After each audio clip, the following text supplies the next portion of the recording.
6:45 বাজে। আজকে মানে কালকে সারা রাত ঘুম হয়নি, হাতে ব্যথা তো রয়েইছে, তার মধ্যে থেকে জানি না কালকে কি হয়েছে, সকাল থেকেই কোমরে ব্যথা, বেশ ভালো মতনই কোমরে ব্যথা করছিল।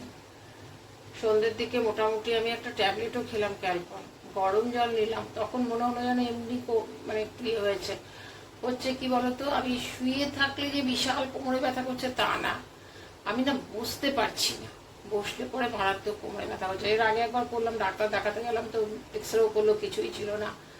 এখন জানি না, অনেক সময় হয় আমার আর্থারাইটিস ছিল সেটার জন্য কিনা। আর হাতে ব্যথাটা তো রয়েইছে, ধরো হাতে ব্যথাতে এক ফোঁটাও কমেনি, এখন হচ্ছে হাতে ব্যথাটা এতটাই বাড়ছে যে রাত্রিবেলায় শুয়ে যে হাতটা ঠিক করে রাখবো সেটাও রাখতে পারছি না, তার মধ্যে গলাটা বসে গেছে। ওই সব কিছু নিয়েই চলছে আর কি। Good morning, welcome to our new blog. কেমন আছো সবাই? আশা করছি সবাই খুব ভালো আছো, সুস্থ আছো, পজিটিভ আছো। সারা রাত তো ঘুম হয়নি, একবার উঠেছিলাম, উঠে পরে এইদিকে ব্যালকনিতে খানিকক্ষণ দাঁড়ালাম, এই করে গিয়ে আবার শুয়ে পড়েছিলাম, শুয়ে একটু এই সিরিয়াল দেখছিলাম একটু মোবাইলেই। না, শুয়ে থাকলে চলবে না, রুটি করব, রুটি বলতে ছেলের খালি টিফিন যাবে, রুটিটা করব। এখন তো ভাত ভাজা দিয়ে দেবো টিফিনে, একটু আলু পেঁয়াজ ডিম ভাজবো, দেখি ওখান থেকে যদি পারি তাহলে একটু ভাজা রেখে দেবো, তাহলে ছেলেকে পরোটা দিয়ে দেবো, পরোটা বা রুটি করি যাই করে দিয়ে দেবো। আর পাউরুটি রয়েছে, ওটাকে দিয়ে দেবো, টিফিন করে যাবে। চলো এবার কাজটা সারি। চা করা হয়ে গেছে, চা আমি অবশ্য করিনি আজকে, মানে উঠেছে, আমি তো উঠেই ছিলাম, ও হয়েছে আমি তো ঘুমাচ্ছি। চা করা হয়ে গেছে, চাটা ফ্লাক্সে রেখে দিয়েছি, আগে এটা বসিয়ে তারপরে চা খাবো।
ছেলেকে দিয়ে দিই পাউরুটি, একটু সেঁকে দিলাম চা দিয়ে। বাজে 10:15, ছেলে চলে গেছে, তারপরে একটুখানি শুয়েই ছিলাম, প্রচণ্ড কোমরে ব্যথা, কি জানি বুঝতে পারছি না, কি স্পন্ডাইলাইটিস হয়ে গেল নাকি, মানে একটার পর একটা আমার মানে চলছে, বুঝেছো। নিজেরই এখন এক সময় না নিজের ওপরে ধিক্কার চলে আসে যে এইভাবে কেউ মানে সব যেন জর্জরিত হয়ে যাচ্ছে নানান রকম রোগে। আমার হাতে ব্যথা হাতে ব্যথা হাতে ব্যথা নিয়েই চলছি। কাল থেকে যে হঠাৎ করে কিসের জন্য কোমরে ব্যথা, মানে হচ্ছে কি বলতো, বসে থাকলে পরে কোমরে টান লাগছে, ব্যথা করছে। আমি যা হাঁটছি সেটাতে অসুবিধা হচ্ছে না, শুলে পরে হচ্ছে ব্যথাটা, কিন্তু ঠিক আছে, তবুও বালিশ টালিশ নিচে দিয়ে শুলে পরে ঠিক আছে, কিন্তু বসতে একদম পাচ্ছি না, বসলেই খুব কষ্ট হচ্ছে। টিফিনটা আর করিনি, পাউরুটি ছিল, ছেলেকে পাউরুটি দিয়ে দিয়েছে। দেখলাম কি করবো এখন, আবার একটুখানি আটা মাখবো নিজের জন্য, ম্যাগি আছে, ম্যাগিটা করে খেয়ে নিই। ম্যাগিটা বসালাম, রান্না অবশ্য করবো না, রান্না মাছের ঝোল আছে, ডাল আছে, দরকার হলে একটু আলু টালু সেদ্ধ দিয়ে দেবো, আর মাছের ঝোল দিয়ে হয়ে যাবে। আলু পেঁয়াজ আর একটা ডিম দিয়েছি, ডিম দিয়ে ভেজে ম্যাগিটা দিয়ে দিয়েছি, আর মশলাটা, আলু পেঁয়াজ আর একটা ডিম দিয়েছি, দিয়ে একটু ভেজে ম্যাগিটা দিয়ে আর মশলাটা দিয়ে দিয়েছি। এক মেশিন কাপড় রয়েছে, কিন্তু ইচ্ছে করছে না আর আজকে কাচতে, একদম পারছি না, মানে আমার মুখ চোখ দেখে বুঝতে পারছি আমার শুকিয়ে যাচ্ছে। ভেবেছিলাম একটুখানি মাথায় কালার লাগাবো, সেটাও আর ইচ্ছে করছে না। সেই খাবার টাবার খেয়ে মেডিসিন খেয়েছি, খেয়ে শুয়েই ছিলাম, রান্নাটা রয়েছে বলে একটুখানি নিশ্চিন্ত, নাহলে একদম মানে কোমরে ব্যথা, মানে আমার হাতে ব্যথা এখন মনে হয় অনেক কম, কোমরে ব্যথায় আমি পাগল হয়ে যাচ্ছে, না পাচ্ছি বসতে, না পাচ্ছি শুতে, কিছু বুঝতে পারছি না। না এখন মনে হচ্ছে যেন সেই আমার ছোট্টবেলায় একবার আর্থারাইটিক্স হয়েছিল, তারপরেই আমার এই হার্টের রোগটা ধরা পড়েছিল। আর মনে হচ্ছে যেন ওই আর্থারাইটিক্সটা ফিরে আসছে না তো, মানে যখন চিন্তা করছি না মানে ঠিক সেই রকমই ব্যথাটা হচ্ছে। আমি জানি না স্পন্ডিলাইটিসও হতে পারে, জানি না, দেখি একদিন দিদি। কতগুলো বাসন রয়েছে, বাসনগুলোকে মাজবো, মেজে চান করবো, পুজো দেবো, ঘর ঝাড় দেওয়া, ঘর মোছাটা করে দিয়ে যায় বলে ওই দিকটা থেকে একটুখানি আর কথা বলতেও কষ্ট হচ্ছে, গলাটা এত বসে যাচ্ছে কেন কে জানে। সারাদিন তো ঘরে চুপচাপই থাকি, ধরো কথা বলারও লোক নেই যে কারোর সাথে কথা বলবো, এত বুঝতে পারছি না। এদিকে ঠান্ডা লেগেছে সেটাও হয়নি, মাঝখানে একদিন খুব চিৎকার করছিলাম, সেই কারণে নাকি কে জানে। আর সেরে নিয়ে বসে থাকলে বসেই থাকতে হবে, কাজটা সেরে নিয়ে এসে কাপড়গুলো রয়েছে, ভেবেছিলাম কাচবো, আজকে আর কাচবো না, কালকে কাচবো, কালকে ছেলের ছুটি আছে, কালকে আবার আছে ছেলের গাড়ি সার্ভিসিংয়ে ডেট, ও তো চিৎকার করতে হবে না, সার্ভিসিং ছেড়ে দাও, আমি পরে বাইরে থেকে পরে নেব। আসলে একদিন ছুটি পেয়েছে, একটু যাবে বন্ধুদের সাথে আড্ডা মারবে, আমি বললাম না এটা আগে করে নে তারপরে করবি, জানি না কী করবে কালকে। চলো, অনেক মানে রান্নাঘরের অবস্থা, এখানেও দেখো কত বাসন টাসন পড়ে রয়েছে, রান্নাঘরেও বেশ বাসন পড়ে রয়েছে, সব মেজে টেজে নিয়ে ধুয়ে পুছে নিয়ে তারপরে চান করবো।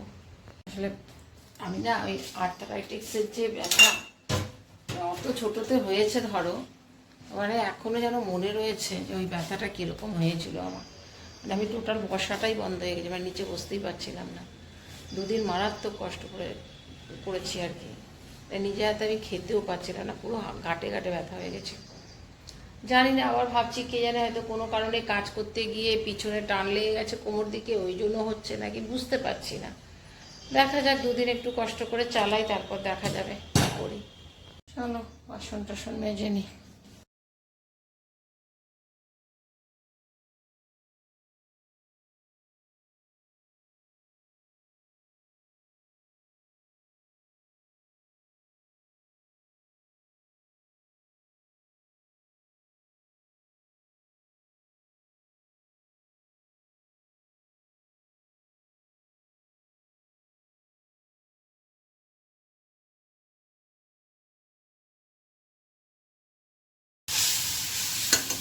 মাছ রয়েছে একটা, ভাবলাম যে মাছটা গরম করে নিই, মাছটা দিয়ে ভাত খেয়ে নেবো, কিন্তু কি বলতো সর্ষে বাটার মাছ তো ইচ্ছে করছে না, পরশুদিন রান্না করা, ওই জন্য থাক, এটা রেখে দিলাম।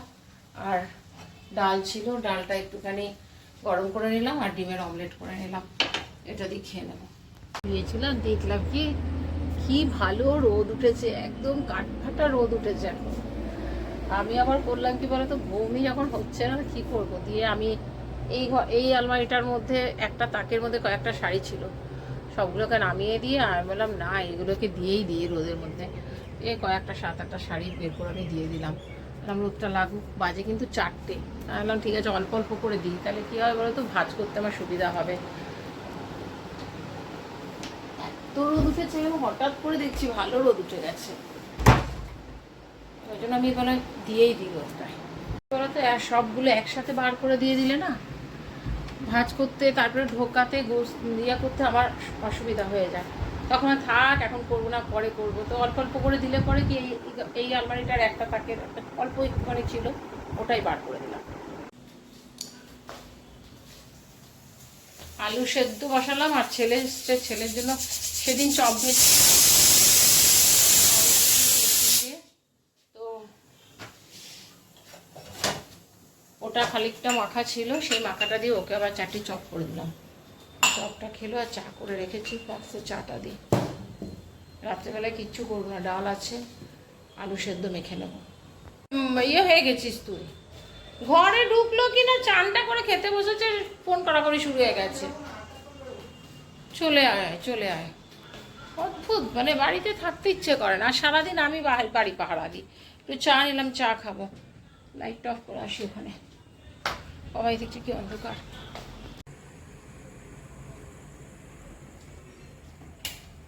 কতক্ষণ দাঁড়িয়েছিলাম, সময় কাটতে চায় না। আজকে আর নিচে নামিনি, কোমরে ব্যথার জন্য নামিনি। এখন মনে হচ্ছে একটুখানি বিকেল থেকে একটু কম মনে হচ্ছে, মানে বসতে পারছিলাম না একদমই, বসলেই খুব ব্যথা করছিল। এখন দেখছি একটুখানি কমেছে। ভাত বসালাম রাইস কুকারে, আলু সেদ্ধ তো আগেই দিয়েছি, ডাল আছে গরম করব। ছেলে বসলো ওই ঘরে গিটার নিয়ে, অনেকদিন পর গিটার খুলেছে।